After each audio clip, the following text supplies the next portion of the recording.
الحمد لله وكفى وسلام على عباده الذين اصطفى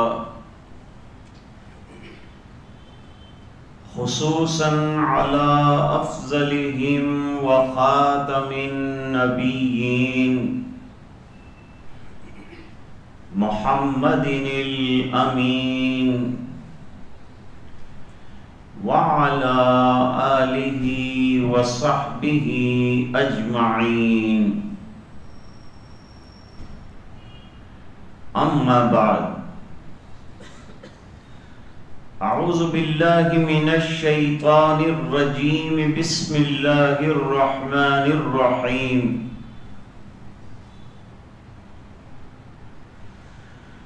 وَإِذَا نَادَيْتُمْ إِلَى الصَّلَاةِ اتَّخَذُوهَا هُزُوًا وَلَعِبًا ذَلِكَ بِأَنَّهُمْ قَوْمٌ لَا يَعْقِلُونَ صدق اللہ مولانا العظیم. اللہم صل علی سیدنا محمد وعلى آل سيدنا محمد وبارك وسلم.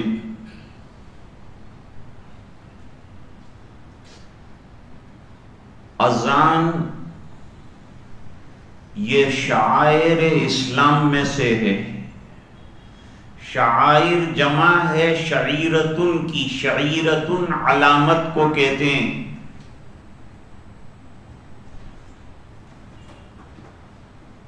جیسے کعبۃ اللہ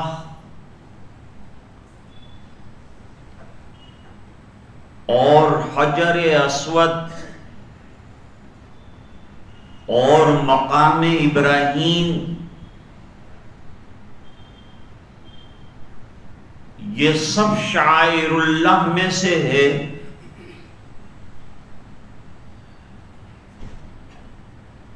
اسی طرح اذان بھی شعائر دین میں سے ہے.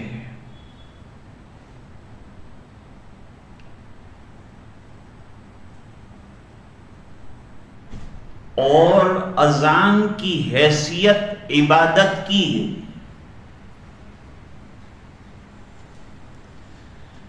اذان کا مقصد یہ ہے کہ لوگوں کو نماز کی طرف بلایا جائے.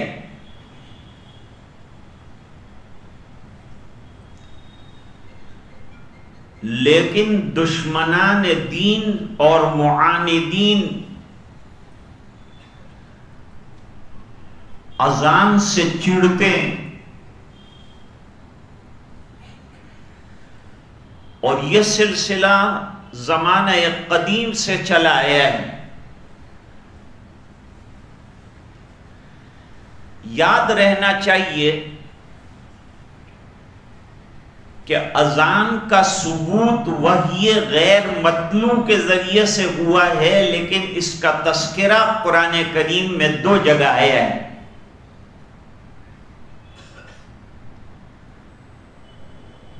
نمبر 1 سورہ مائدہ آیت نمبر 58. دوسرا سورۃ الجمعہ.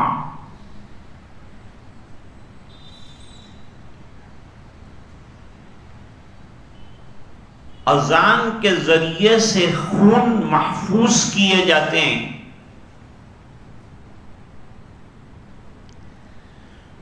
اور اذان زور سے دینے کا حکم ہے. یہاں تک کہ اگر کوئی جنگل کے اندر ہے تو وہاں بھی نماز سے پہلے اذان زور سے پکارے تاکہ انسان، حیوان، جانور، درخت تمام اس کی اذان کے دیے جانے کے گواہ بن جائیں اور قیامت کے دن اس کی سفارش کا ذریعہ بن جائیں.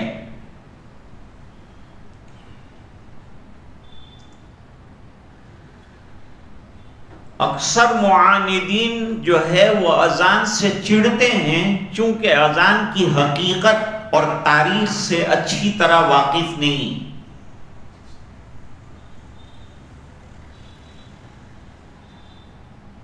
مدینہ منورہ میں ایک نصرانی تھا، جب اذان پکاری جاتی تھی تو وہ چلا کر کہتا تھا کہ اللہ تعالی جھوٹے کو جلا کر خاک کر دے۔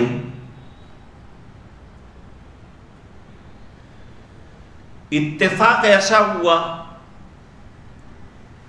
کہ وہ گھر میں سویا تھا اور اس کا ملازم جو ہے آگ لے کر آیا کسی کام کے لیے، اور چنگاری جو ہے کپڑے پر رات کے وقت لگ گئی، وہی چنگاری رات کو بھڑکی اور یہ نصرانی اور اس کا گھر تمام جو ہے خاک ہو گیا۔ اللہ نے جھوٹے کو ہلاک کر دیا اور اذان والے سچے ہیں، یہ ثابت ہوا۔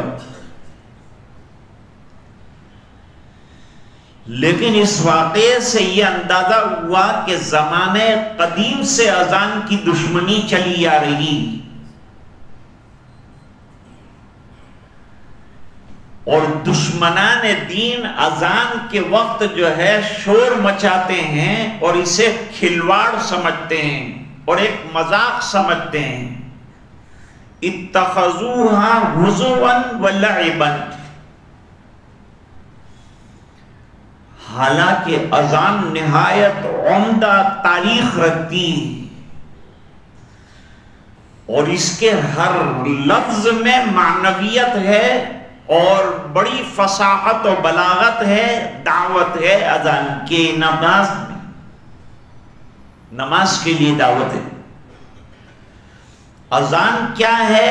اعلان برائے صلاۃ، نماز کے لیے لوگوں کو بلانے کے لیے ایک دعوت ہے، ایک اعلان ہے۔ جب حضور پاک صلی اللہ علیہ وسلم مدینہ منورہ پہنچے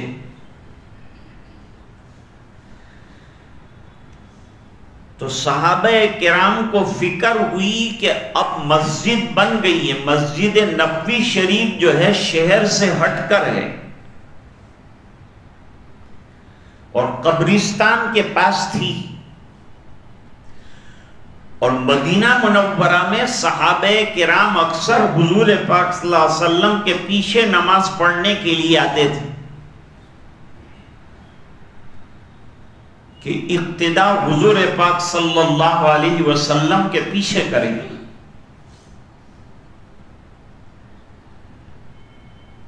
تو اب لوگوں کو جمع کرنے کے لیے سوچا گیا کہ لوگوں کو کیسے جمع کیا جائے تاکہ بر وقت با جماعت نماز ہو سکے۔ اس کے لیے مشورے ہوئے۔ حضرت عمر رضی اللہ تعالیٰ عنہ کی ایک رائے یہ آئی کہ نماز کے وقت محلوں کے اندر پکار لگائی جائے، الصلاۃ جامعۃ، نماز ہونے والی ہے، تیار ہے، آ جاؤ۔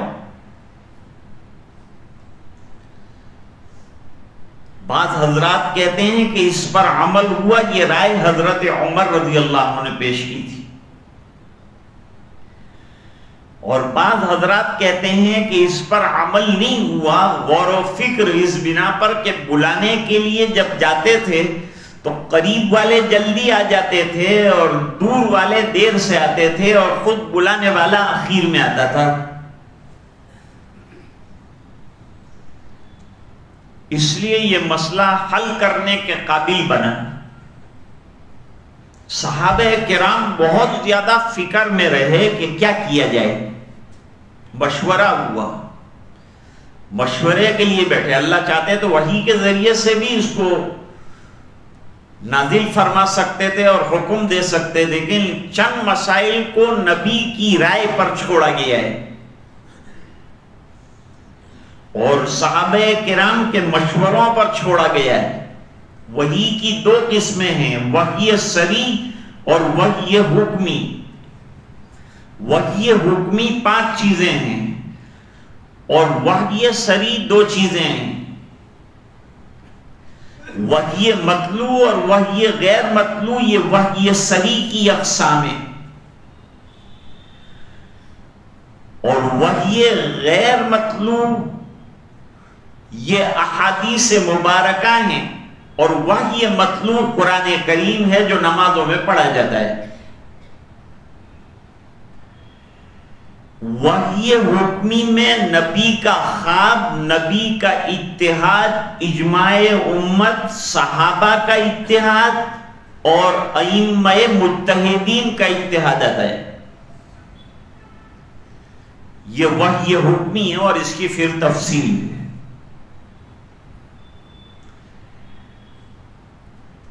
ایک مشورہ صحابہ کرام نے یہ دیا کہ ناقوس بجایا جائے۔ حضور پاک صلی اللہ علیہ وسلم نے فرمایا کہ نصارہ اپنی عبادت کے لیے ناقوس بجا کر بلاتے ہیں، اور اسلام آفاقی مذہب ہے، پوری دنیا میں پھیلے گا۔ مدینے میں نصرانی نہیں تھے، لیکن جب دین پھیلے گا تو پورے عالم میں پھیلے گا، پھر ان کے ناقوس سے ہمارا ناقوس ٹکرائے گا تو اشتباہ پیدا ہوگا۔ لہذا ناقوس والی بات کو منظور نہیں کیا گیا۔ دوسری رائے یہ آئی کہ نرسنگا بجایا جائے۔ نرسنگا ایک طرف سے تنگ ہوتا ہے، دوسری طرف سے کشادہ ہوتا ہے، اور اس میں پھونک ماری جاتی ہے اور آواز پیدا ہوتی ہے۔ حضور نے فرمایا نرسنگا بھی ہمیں منظور نہیں، اس لیے کہ یہ یہود کا شعار ہے، تو ہم نرسنگا بجائیں گے تو لوگ سمجھیں گے کہ یہودیوں کی عبادت کا وقت ہے، پھر اشتباہ پیدا ہوگا۔ اسلام آفاقی دین ہے، اس کے لیے مستقل علامت ہونی چاہیے، لہذا یہ بھی رد کر دیا گیا۔ تیسرا قول یہ آیا کہ آگ جلائی جائے کسی اونچی پہاڑی پر، اس کو منظور نہیں کیا گیا، اس بنا پر کہ دنیا میں آگ کی پوجا کرنے والے بہت سے لوگ ہیں، ان سے مشابہت ہو جائے گی، مناسب نہیں، اور اس میں کوئی معنویت بھی نہیں ہے۔ کسی کی نظر پڑے گی تو دیکھے گا تو آئے گا، نہیں پڑے گی تو کیا ہوگا؟ اور آگ کے لیے لکڑیاں ضروری ہے، اور لکڑیاں جلے گی تو پولیوشن پیدا ہوگا، اور پولیوشن کو نہ کہتے ہیں لوگ کہ پولیوشن اچھا نہیں، تو یہ بات بھی منظور نہیں کی گئی۔ حضرت عمر رضی اللہ تعالیٰ عنہ نے پوری اذان خواب کے اندر 20 دن پہلے دیکھی تھی، فکریں لے کر صحابہ کرام گھر پر روانہ ہوئے اور غور و فکر کرتے رہے کہ اللہ تعالیٰ کوئی ایسی چیز عطا فرما دے۔ تو ایک صحابی تھے جن کا نام عبداللہ ابن زید ابن عبد ربہ، وہ رات کو سوئے تھے یہی فکریں لے کر کہ اللہ تعالیٰ ہماری نماز با جماعت کے لیے اعلان کی کوئی شکل ہمیں بتا دے۔ خواب میں دیکھا کہ ایک آدمی ناقوس لے کر جا رہا ہے، تو انہوں نے پوچھا کہ یہ ناقوس بیچے گا؟ تو اس آدمی نے کہا تم کیا کرو گے ناقوس کو؟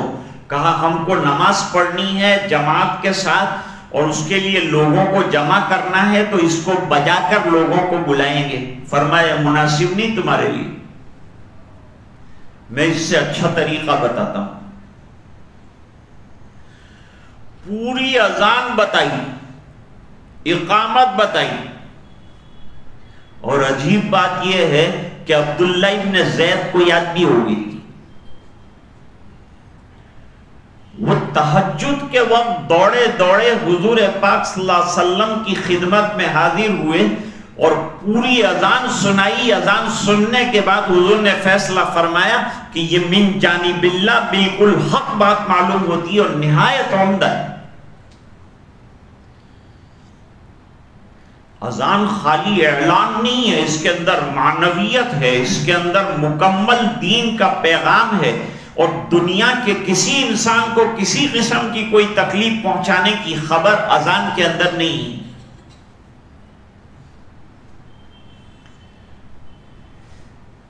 حضور پاک صلی اللہ علیہ وسلم نے حضرت بلال رضی اللہ تعالیٰ عنہ کو بلایا. عبداللہ ابن زید بیمار تھے، اس بنا پر اذان ان سے نہیں کہلوائی گئی.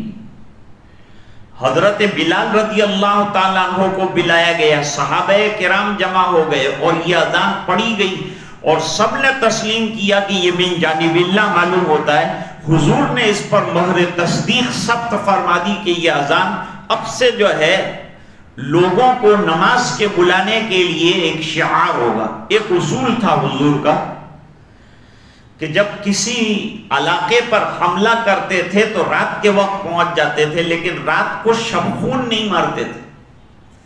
شب خون مارنے میں بچے اور عورتیں بھی زد میں آ جاتی ہیں، اس لیے حضور پڑاؤ ڈال دیتے تھے اور دشمن کو موقع دیتے تھے. اور کان لگا کر سنا جاتا تھا کہ بستی میں اذان کی آواز آتی ہے. اگر اذان کی آواز بستی کے اندر آ رہی ہے تو حضور پاک صلی اللہ علیہ وسلم ایمان والوں کو غیر ایمان والوں سے الگ ہونے کا موقع دیتے تھے، اس کے بعد بستی پر حملہ کرتے تھے. اور پوری بستی مسلمان ہے تو حملہ نہیں کرتے تھے، آگے بڑھ جاتے تھے کہ ہمارا مقصد جنگ سے اللہ کے دین کی نشر و اشاعت اور نمازوں کا قیام ہے، اور وہ یہاں موجود ہے، لہذا ضرورت نہیں ہے. اس لیے حضرت امام بخاری رحمت اللہ علیہ نے ایک باب قائم کیا ہے کہ اذان کے ذریعے سے خون محفوظ کیے جاتے ہیں.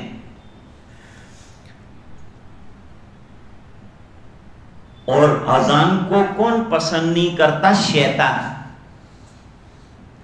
شیطان کو اذان سے بڑی بوکھلاہٹ ہوتی ہے، جیسے کہ آج کل کے کچھ شیاطین کو اذان سے بوکھلاہٹ ہو گئی، پریشانی ہو گئی.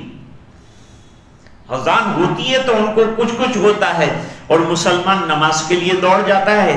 اس کو شوق پیدا ہو جاتا ہے کہ باجماعت نماز ادا کرنے کا اعلان آ گیا، اللہ کے دربار میں حاضری کے لیے بلاوے کا وقت آ گیا. پہلے بھی میں نے عرض کیا تھا کہ بھائی ہمارے برادران وطن کو بیچاروں کو اذان کا معنی معلوم نہیں ہے کہ اذان میں کیا کہا جاتا ہے. جب اذان کی معنویت ان کے سامنے آئے گی تو جھوم جائیں گے.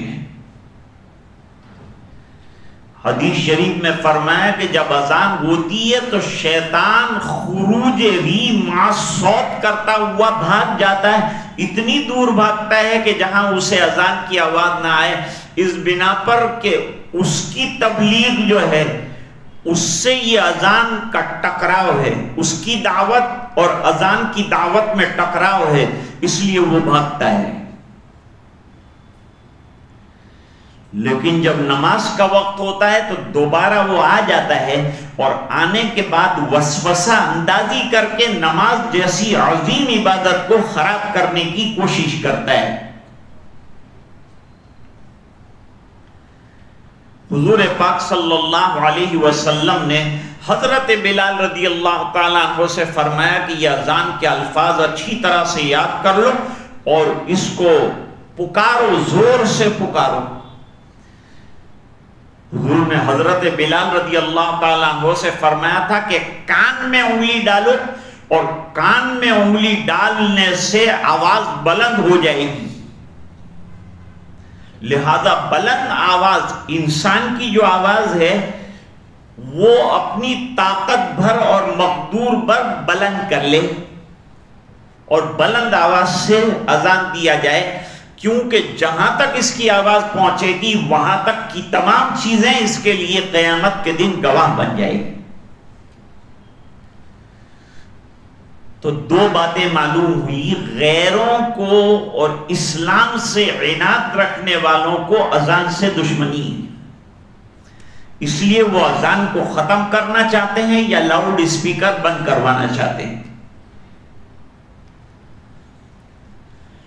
لیکن اذان شاعر اسلام میں سے ہے اور عبادت کی شان رکھتی ہے۔ اللہ اکبر اللہ اکبر، اللہ سب سے بڑے ہیں، دنیا میں جو کوئی کتنا بھی بڑا ہو اس تمام سے اللہ بڑے ہیں۔ گریٹنیس آف اللہ، اللہ کی گریٹنیس بیان کی اور 4 مرتبہ بیان کی۔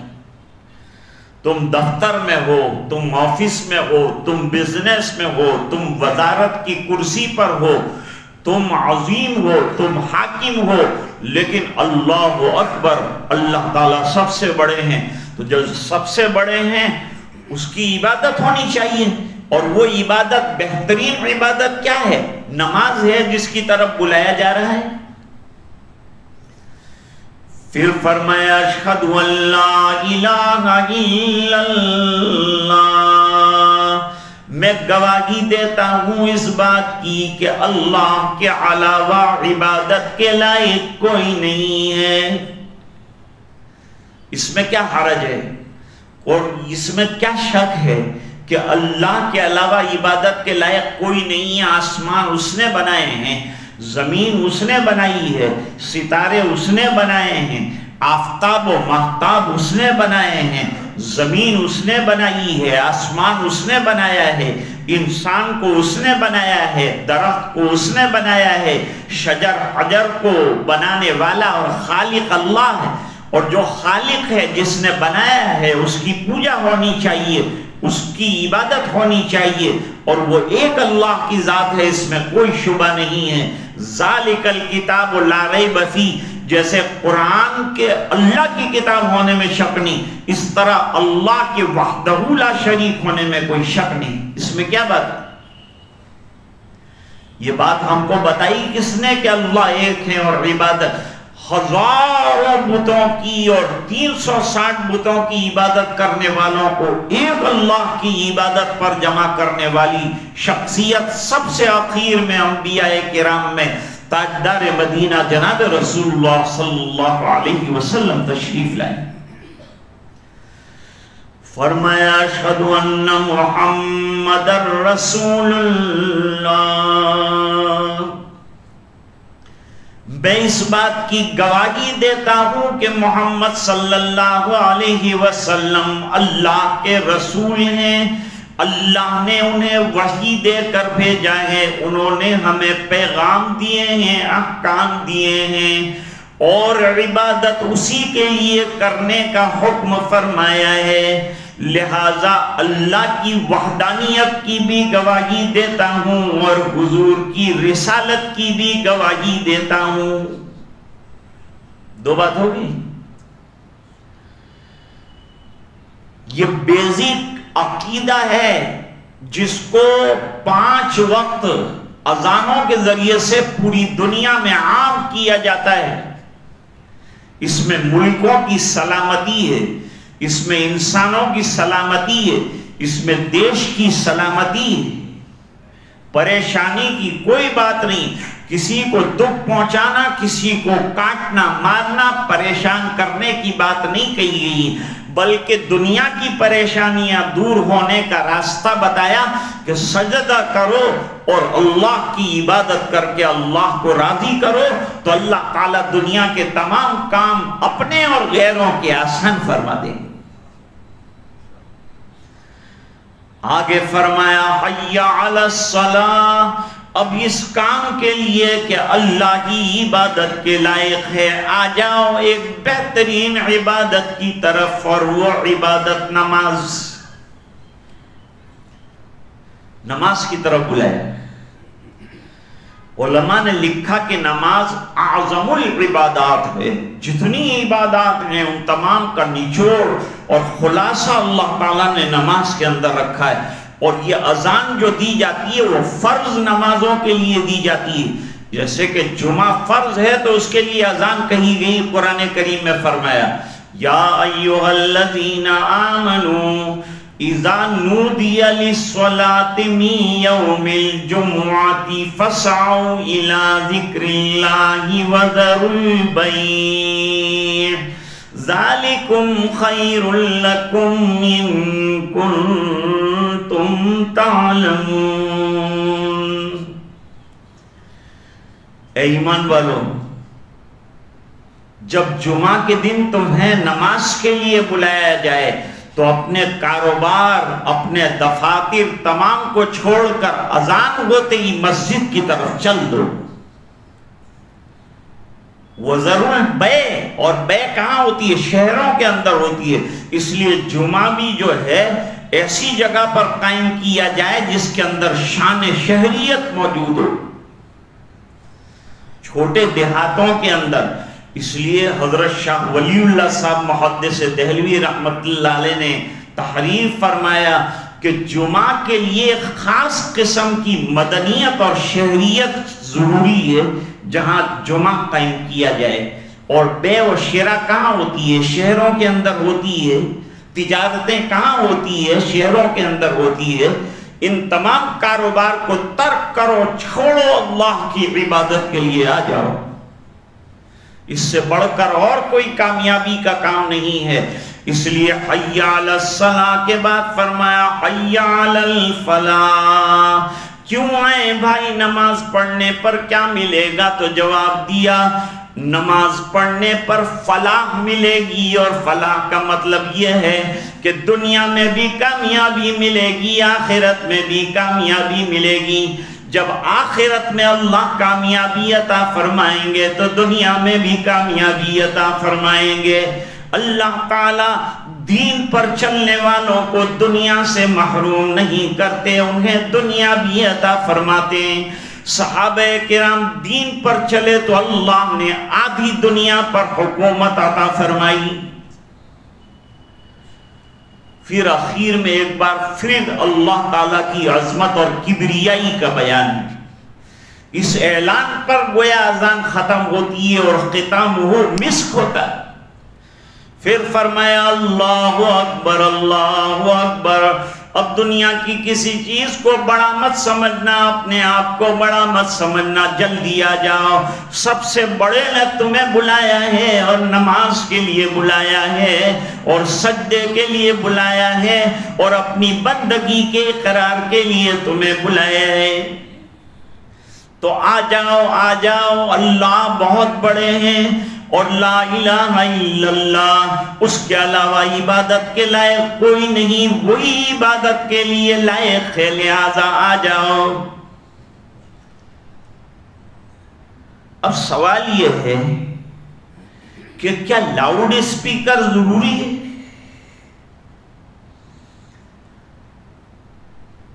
الحمدللہ ہمارے یہاں اس جمہوری ملک میں، پورے ملک میں الحمدللہ اذانیں لاؤڈ اسپیکر پر دی جاتی ہیں، لیکن اس میں اعتدال کی ضرورت ہے۔ جب لاؤڈ اسپیکر آ گیا تو مؤذن کو چلانے کی ضرورت نہیں، پھر ڈبل ہو جائے گا وہ، کیونکہ لاؤڈ اسپیکر خود ہی جو ہے آواز کو لاؤڈ کر کے دور تک پہنچا دیتا ہے۔ اب چلانے کی ضرورت نہیں ہے، اس لیے آواز میں اعتدال رکھے، مائک جو رکھے جائیں وہ اعتدال کے ساتھ رکھے جائیں۔ اعتدال کی ضرورت ہے، چیخنے کی بھی ضرورت نہیں، بلند آواز ضرور ہے لیکن اپنی جو کیپیسٹی ہے اس کے اعتبار سے بلندی رکھنی۔ مائک ہماری آواز کو بلند کر دے گا، کافی ہے، اور ایسے ہم جو آواز پہنچاتے ہیں اس سے کئی گنا دور تک جو ہے وہ آواز پہنچتی ہے۔ تو مائک کے جو والیوم ہیں ان کو اعتدال کے ساتھ رکھا جائے، اور اگر ہر مسجد میں مائک کے ذریعے سے اذان نہ ہوئی تو اس سے ہم کو بوکھلانے کی کوئی ضرورت نہیں، اذان ضرور ہوگی اور نماز ضرور ہوگی، اس سے کوئی ہم کو روک نہیں سکتا ہے۔ ہم جو ہے اس وقت جن حالات سے دوچار ہیں اس میں ہم جو ہے مقابلہ کریں گے۔ انسپیکٹر صاحب بیٹھے ہیں، شاید غصے ہو جائیں گے میرے اوپر، لیکن غصے ہونے کی ضرورت نہیں ہے۔ مسئلہ اصل میں یہ ہے کہ ہم جو بھی لڑائی لڑیں گے قانون کی لڑائی لڑیں گے.